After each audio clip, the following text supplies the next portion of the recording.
अस्सलाम वालेकुम dear students. आज हम पढ़ेंगे chapter the brain and the nervous system. सबसे पहले तो आप सबको पता है कि जो ब्रेन है हमारी बॉडी का कंट्रोल सेंटर होता है। हमारी बॉडी में जितने भी काम हैं वो सारे ब्रेन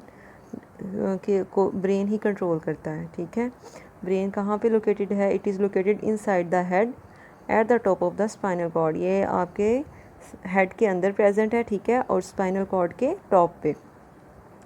इसको देखने में ये एक लार्ज पिंकिश ग्रे कलर का वॉलनट है। वॉलनट क्या होता है? अखरोट। ठीक है, इसकी शेप जो है अखरोट की तरह की लगती है, और इसको अगर हम हाथ में पकड़ें तो ये सॉफ्ट है, स्क्विशी है, मीन्स इजीली स्क्वीजेबल है। इसको हम स्क्वीज़ कर सकते हैं, और इसके अंदर बहुत ज़्यादा फोल्ड्स होते हैं और क्रीसेस होती हैं, जैसे कि आपको इस डायग्राम में नज़र आ रहा होगा।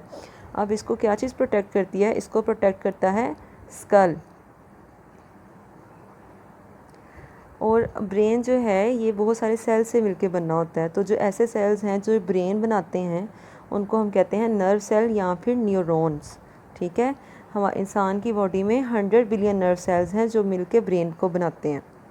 ठीक है, जो नर्व सेल्स हैं एक दूसरे के साथ लिंक हुए होते हैं ताकि पूरे बॉडी के सिस्टम्स को कंट्रोल कर सकें। अब हम बात करेंगे पार्ट्स ऑफ द ब्रेन की। ठीक है, ह्यूमन बॉडी के ब्रेन के 3 पार्ट्स होते हैं, सेरिब्रम, सेरिबेलम एंड मेड्यूला। ठीक है, मेजर 3 पार्ट्स ही हैं।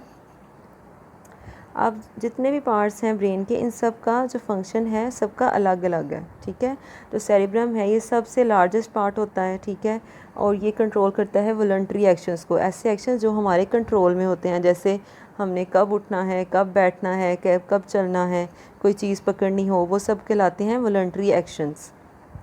और इसके अलावा जो हमें चीज़ें याद रह जाती हैं, जो हमारी मेमोरी बनती है, वो भी सेरिब्रम की वजह से ही बनती है। सेरिबेलम जो है ये सेरिब्रम से नीचे होता है, ठीक है, और मेड्यूला से ऊपर। और ये क्या कंट्रोल करता है? ये हमारी बॉडी का बैलेंस कंट्रोल करता है। जैसे हम खड़े होते हैं, हमारा जो सीधा पोस्चर है ना, 2 टांगों पे खड़े होने वाला, ये किसकी वजह से है? ये सेरिबेलम की वजह से है। और इसके अलावा ये जो हम अपने बाजू मूव कर लेते हैं, टांगों को मूव करते हैं, गर्दन को मूव कर सकते हैं, जितने भी हमारी बॉडी में जॉइंट्स हैं उस सब को भी कंट्रोल करता है सेरिबेलम। फिर आ गया ब्रेन का सबसे लोएस्ट पार्ट जो कि है मेड्यूला, और ये कंट्रोल करता है इनवॉलंटरी एक्शंस। इनवॉलंटरी एक्शंस वो एक्शंस होते हैं जो हमारे कंट्रोल में नहीं होते, जिनको करते वक्त हम सोचते बिल्कुल भी नहीं हैं। ठीक है, ब्रेन का ये वाला पार्ट हर वक्त काम कर रहा होता है, इवन जब हम सो रहे होते हैं तब भी मेड्यूला जो है तब भी काम कर रहा होता है। अब हमारी बॉडी में जो मैसेजेस हैं वो कैसे ट्रांसफ़र होंगे? वो ट्रांसफ़र होते हैं नर्व्स के थ्रू। जैसे हमें चोट लग जाए तो हमारे ब्रेन तक जो नर्व्स हैं वो मैसेज पहुंचाएंगी कि हमारी बॉडी के इस पार्ट को चोट लगी हुई है।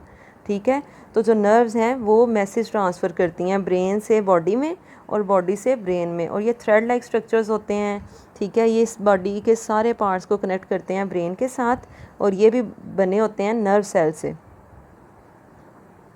अब हमारी बॉडी में 2 तरह की नर्व्स होती हैं। ठीक है, सेंसरी नर्व्स होती हैं और मोटर नर्व्स होती हैं। सेंसरी नर्व्स क्या करती हैं? जब अगर हमारे पाँव, हाथ, बाजू में से किसी मैसेज पहुंचाना है ब्रेन तक, तो वो ये वही नर्व्स लेके जाती हैं। फॉर एग्जांपल हमें हाथ पे चोट लग जाती है तो ये मैसेज कौन लेके जाएगा? ब्रेन तक सेंसरी नर्व लेके जाएगी।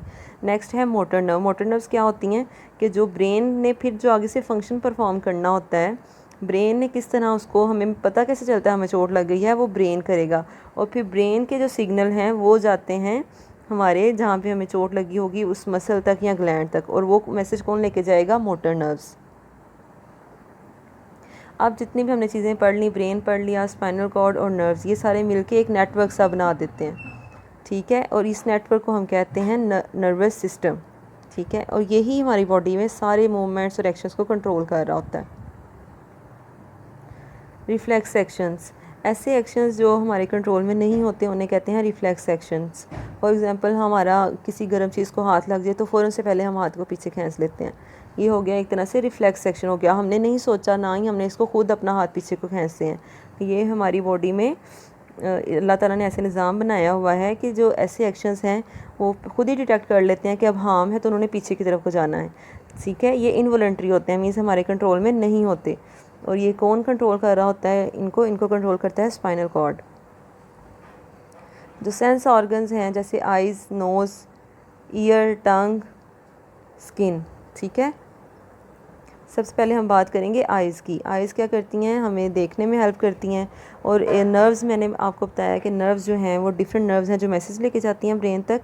तो आइज़ के जो मैसेज ब्रेन तक लेके जाती हैं वो होती हैं ऑप्टिक नर्व्स, ठीक है। इसके बाद है नोज़। नोज़ क्या करती है, हमें सांस लेने में हेल्प करता है। इसके अलावा ये चीज़ों को सूंघने में, केमिकल्स को सूंघने में हेल्प करता है हमारी। ईयर जो है हमें आवाज़ें सुनने में मदद करता है। अब जो साउंड है, साउंड की वाइब्रेशंस होती हैं, ठीक है, और वो हमारे इनर ईयर को पास होती हैं, ठीक है, हमारे इनर ईयर में जाती हैं साउंड्स, वाइब्रेशन, और वहाँ पे जाके वहाँ से फिर जो मैसेज है वो हमारे ब्रेन तक जाता है। इसके बाद है द टंग। इससे हम कोई भी चीज़ को टेस्ट कर सकते हैं। अब टंग के ऊपर छोटे छोटे टेस्ट बर्ड लगे होते हैं जो कि डिफरेंट तरह के टेस्ट को डिटेक्ट कर सकते हैं, ठीक है। और यही टेस्ट बर्ड जो है सिग्नल पहुंचाते हैं ब्रेन तक, और फिर हमें पता चलता है कि ये फूड का बिटर, सोर या सॉल्टी टेस्ट है या स्वीट टेस्ट है। इसके बाद बात करते हैं स्किन की। स्किन हमारी बॉडी के ऊपर एक लेयर है, ठीक है। इससे ही हमें पता चलता है अगर कोई कभी हीट हो, कोल्ड, पेन, प्रेशर या टच, ये सारी जो भी हैं ये हमें किससे पता चलता है, स्किन से पता चलता है। स्किन के अंदर रिसेप्टर्स लगे होते हैं जो कि ब्रेन तक सिग्नल को पहुंचाते हैं, ठीक है। नीचे स्किन का स्ट्रक्चर उन्होंने दिखाया हुआ है। हेयर होते हैं सबसे ऊपर, फिर सबसे बाहर वाली लेयर को कहते हैं एपिडर्मिस, ठीक है।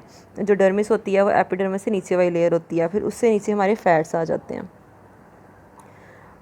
ओके स्टूडेंट्स, आई थिंक आपको लेक्चर समझ आया होगा, ठीक है। अब ये कुछ क्वेश्चंस हैं, आप इनके अपनी अंडरस्टैंडिंग के मुताबिक जो आपको समझ आया उसके मुताबिक इनके आंसर्स फाइंड करें, ठीक है। यहाँ पे कुछ लिंक दिए हैं मैं वीडियो रेफरेंसेस, आप इसको देख के मोर अंडरस्टैंडिंग के लिए यूज़ कर सकते हैं। Thank you.